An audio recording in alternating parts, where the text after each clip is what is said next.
She was young, bright, a Hollywood star on the rise. But behind the scenes, someone was watching. For years, he followed her, obsessed over her, wrote to her. She begged for help.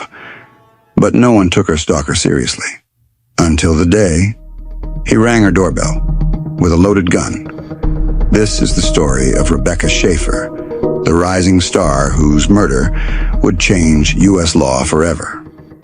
Welcome to Ignored Warnings, where red flags were raised, but no one listened. We uncover chilling true stories of people who tried to speak up, but were silenced, dismissed, or ignored, until it was too late.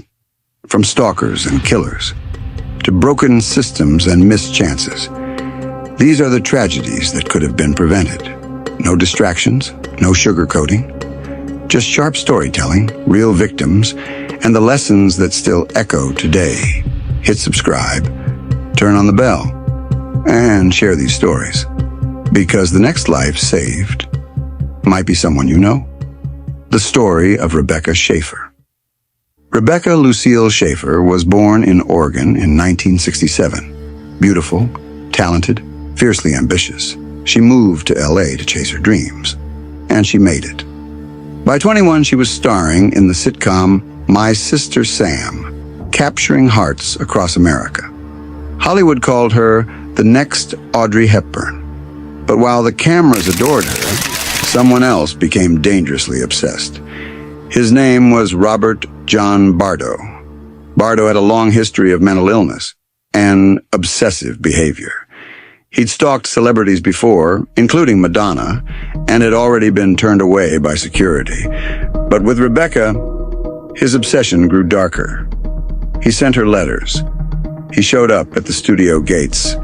Security warned him off, but police never got involved.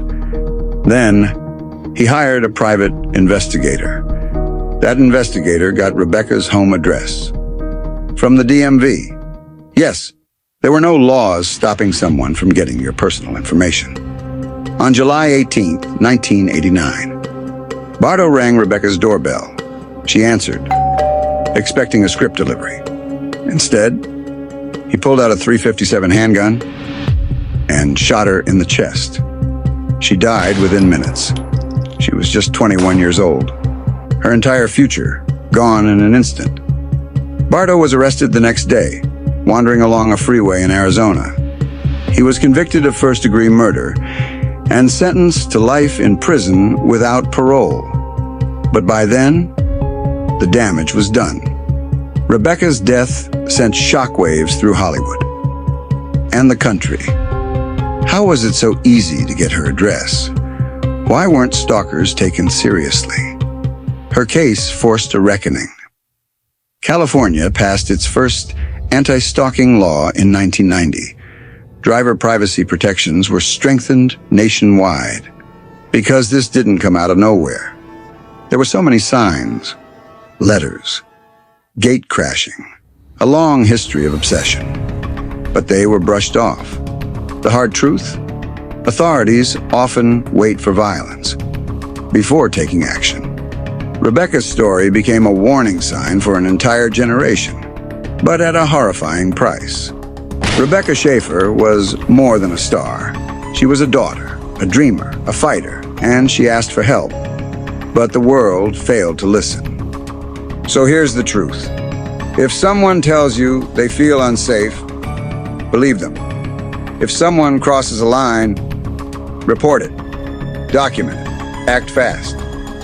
Stalkers don't always look dangerous, but it only takes one moment for everything to end. This wasn't just a Hollywood tragedy, it was a preventable murder. Let this be your reminder. Red flags aren't drama, they're danger.